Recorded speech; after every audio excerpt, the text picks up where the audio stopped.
Hi everyone, welcome back to my channel. Today I'm going to answer one of your questions, and this is about Qatar Airways fleet 380 versus 350, 330. How do they do the split, which one is better, and so on. So if you're a new joiner or you're planning to apply for Qatar Airways, this video is definitely for you, so stay until then.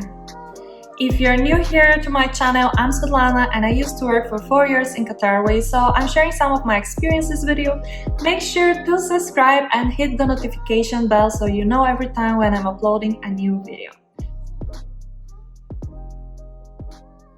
So let's start. Today we are talking about your future office. I know it sounds strange, but I'm sure that many of you saw photos of cabin crew on Instagram or in social medias where they're saying today's office view, and there is a picture from the window of the airplane or from the cockpit. Well, we know that this is not a regular job from 8 to 5, so also their office, it's completely different from the usual people that they have. That's why I think it's very important where you're applying for this job to understand your future working place. And as already mentioned in pros and cons video, you can watch it later on, that Qatar Airways has a wide range of aircrafts, which is a positive and negative at the same time. But if you're an aviation lover and you genuinely love aircraft, then this is the company for you. Well, if I have to compare with Emirates, where they have only two types of aircrafts, which is Airbus 380 and Boeing 777, this means that you will be having license only for one type of aircraft. As well, you have limited destinations, so it doesn't mean that you can apply for or bid for most of the destinations that the company is offering, because some of the airlines or some of the airports actually are not letting all the aircrafts to come, so which means that not each airport is adapted to accept 380 Airbus. So while with Boeing as well, the airport itself should be quite big to accept it, but it's much more adaptable. So let's go back then to Qatar Airways. So they have a wide range of aircrafts. We will talk about the narrow airbody aircrafts and then the wide body. So I will display here. You have all of them, and we will go a little bit more into details. Also, I already explained in my flight attendant training video that you will be trained in two groups of aircraft. So one is a narrower body and the other one is a wide body. So this is the main fleet. So we are talking about Airbus 320 family, which also consists of Airbus 319 and Airbus 321. Then the wide-body aircrafts that everyone is trained is a Boeing 777-200, Boeing 777-300, and Boeing 787. This is the main fleet. So after 3 months, you'll be split into groups, and you might get either Airbus 380 family, which is like the double-deck aircraft, or you'll get 330 and 350 family. How do they do the split? Basically, it's completely random. There is not a certain rule that I like you, I don't like you, I'll put it here. No. In our case, was basically 50% of our batch were split it in the 380 family and the other half in the that time we had also 340 Airbus.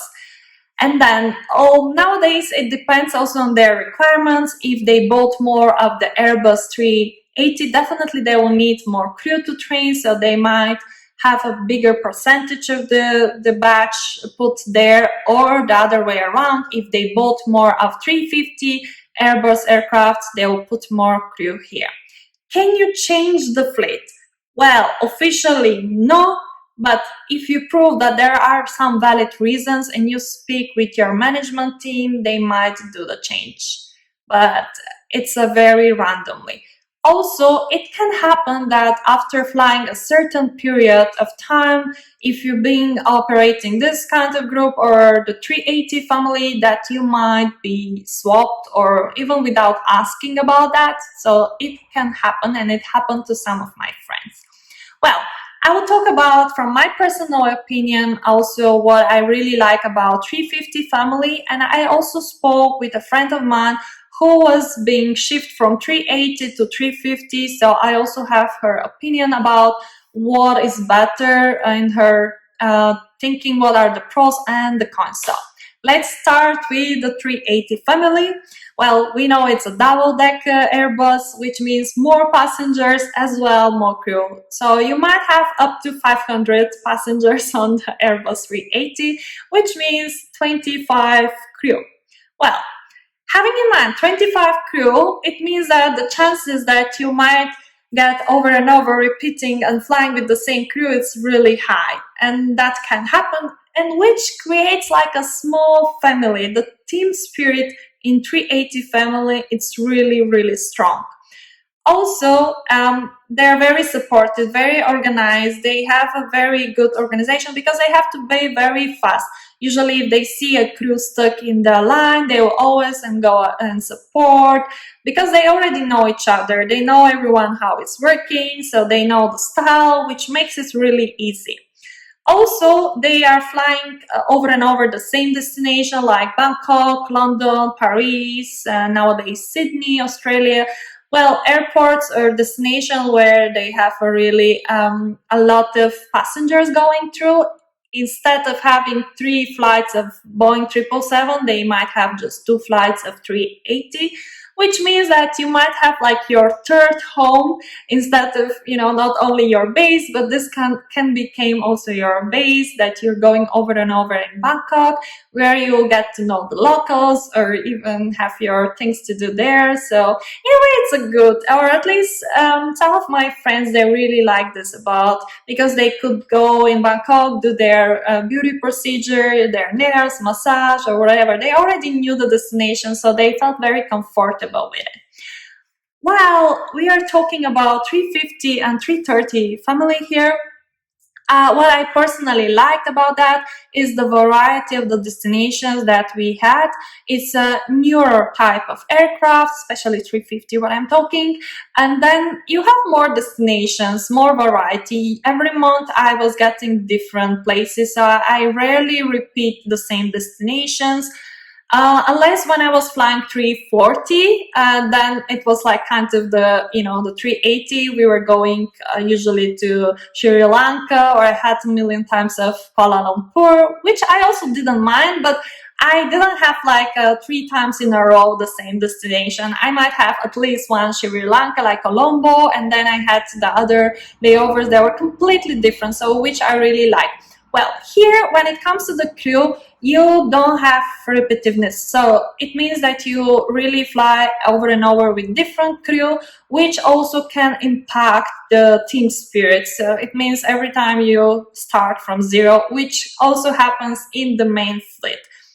Well, I don't think it's a bad or good, but there is always the pros and the cons. These are like the positive and the negatives of both. But let me know if you want to know more about also customer service in both airlines.